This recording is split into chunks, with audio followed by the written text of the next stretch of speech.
Bom dia, pessoal, tudo bom? Hoje a gente vai falar sobre capacitores e filtros. Esse é o símbolo esquemático de um capacitor. Os capacitores eles podem variar de vários tamanhos e formas. Esse, por exemplo,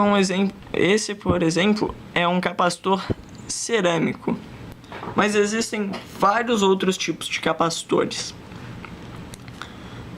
Os capacitores eles basicamente armazenam energia em forma de campo elétrico. Como assim?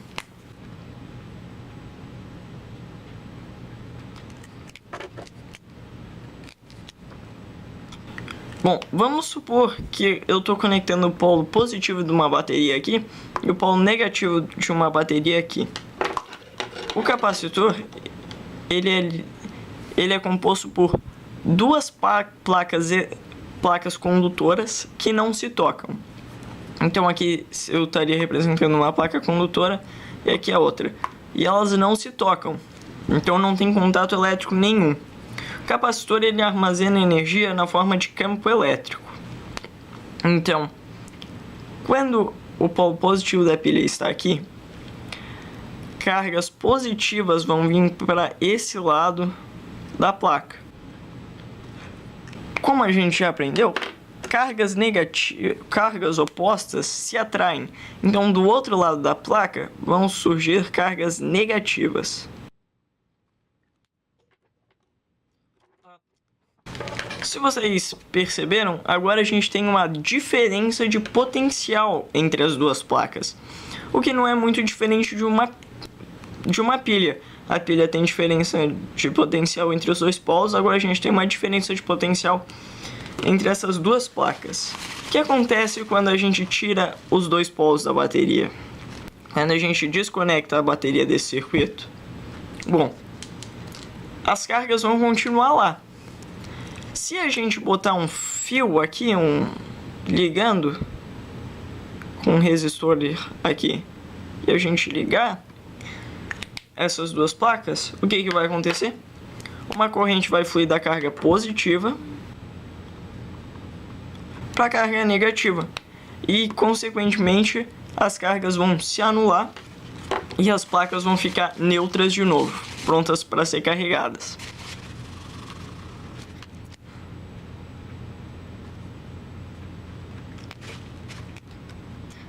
Então, pessoal, notem que com corrente contínua a gente vai ter por um curto período de tempo aqui uma corrente fluindo pelo capacitor, e quando as placas estiverem totalmente carregadas, essa corrente desaparece. Então a gente considera que em corrente contínua o capacitor é praticamente um circuito aberto, né? Então não teria corrente nenhuma passando do polo positivo para o polo negativo da pilha. Mas se a gente substituir a pilha por uma fonte de tensão alternada, de corrente alternada, como por exemplo uma tomada, o capacitor ele vai funcionar como um curto-circuito.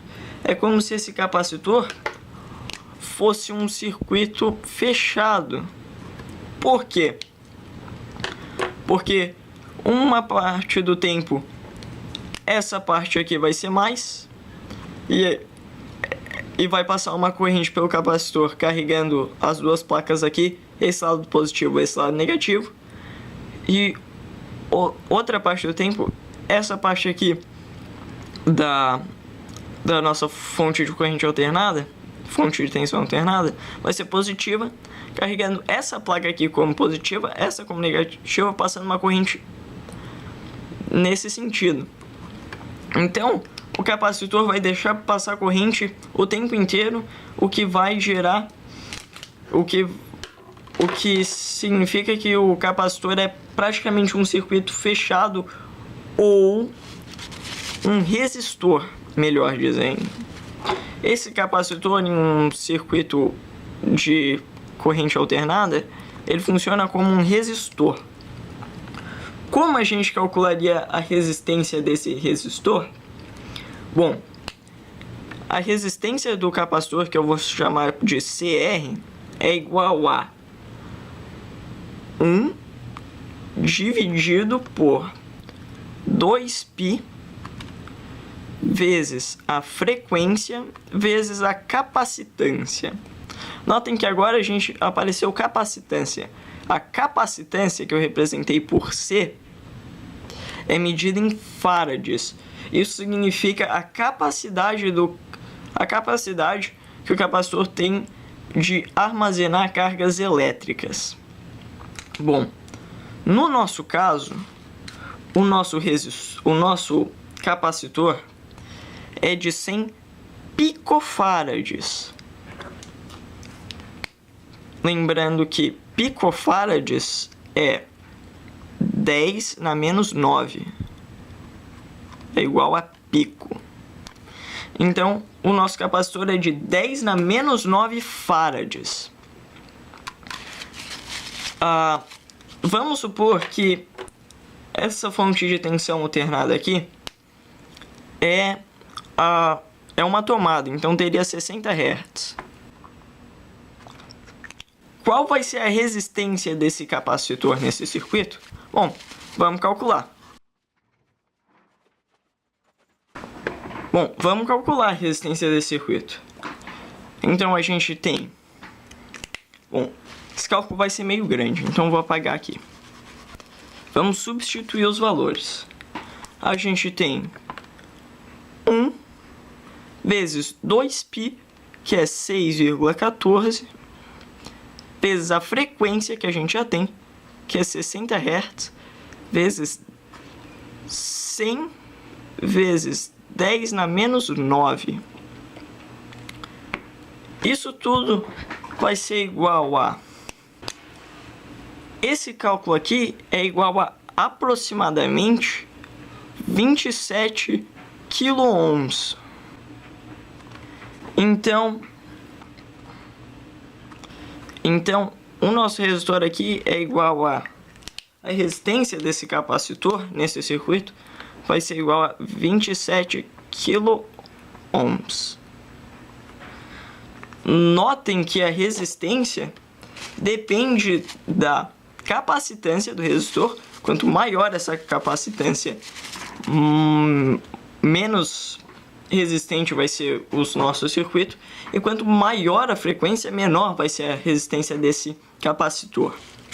Bom, então, frequência infinita, o circuito reage como um circuito fechado, né, como um curto-circuito. Frequência igual a zero, o nosso circuito se comporta como um circuito aberto, né, como se não tivesse nada ali, nada ligando os dois pontos. Agora que a gente já sabe disso, a gente pode entender o que é um filtro passa-baixa. Bom, como o nome já diz, filtro passa-baixa só deixa baixas frequências passarem.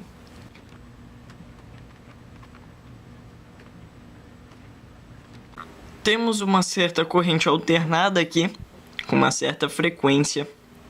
Essa corrente vai passar pelo resistor. Como é uma corrente alternada, o capacitor vai ter uma baixa impedância, ou seja, uma baixa resistência, que vai gerar um divisor de tensão. Veja o meu vídeo sobre divisores de tensão, se você não sabe do que eu estou falando. Vai gerar um divisor de tensão que vai atenuar essa onda. Já, se essa onda for de uma baixa frequência ou se for uma corrente contínua, vai passar pelo resistor. Isso daqui representaria um circuito aberto e você não teria atuação nenhuma no seu filtro passa-baixa.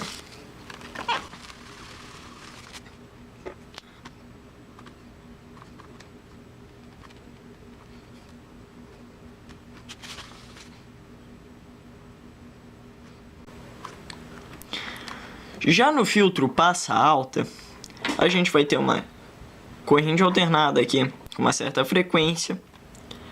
Vai passar pelo capacitor, que, se é uma corrente alternada, tem uma baixa impedância.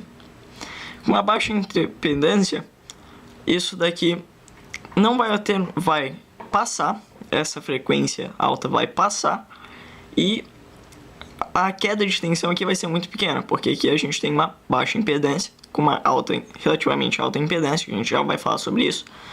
Impedância é igual resistência, tá, gente? Só para esclarecer. Vai gerar uma pequena queda de tensão e você não vai ter quase atenuação nenhuma. Já se for uma corrente contínua aqui, uma frequência baixa, o capacitor vai ter uma alta impedância.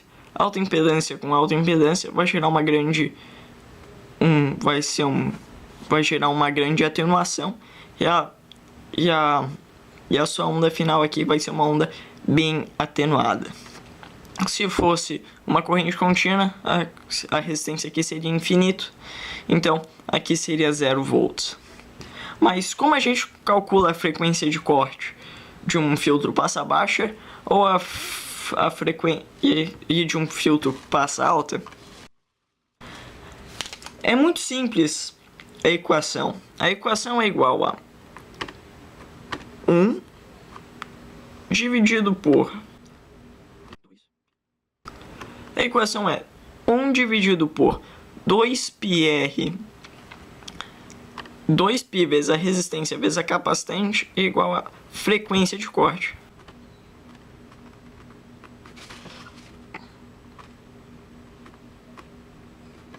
Bom, 2π. Vamos resolver isso daqui. 1 dividido por 2π, que é 6,14. A nossa resistência vai ser o nosso X. O nosso capacitor a gente sabe que é 100 picofarads. Isso é igual à nossa frequência de corte, Fc.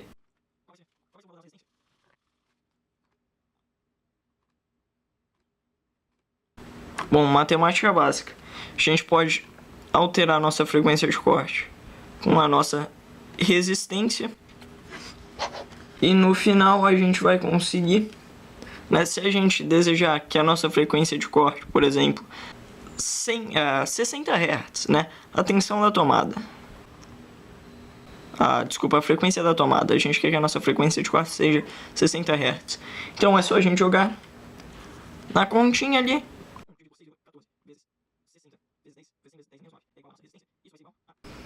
O nosso resistor vai ser de aproximadamente 27 kΩ. Vamos jogar os valores no nosso esquema, só para vocês terem certeza do que a gente está falando.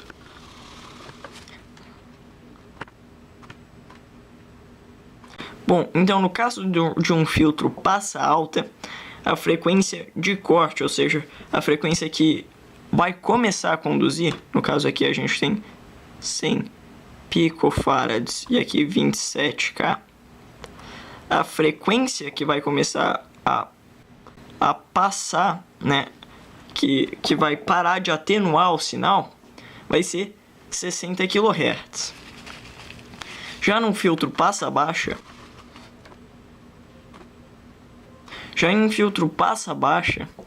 a frequência que iria começar a cortar seria uma frequência acima de 60 kHz. Então iria começar a atenuar e começar a rejeitar frequências acima de 60 kHz.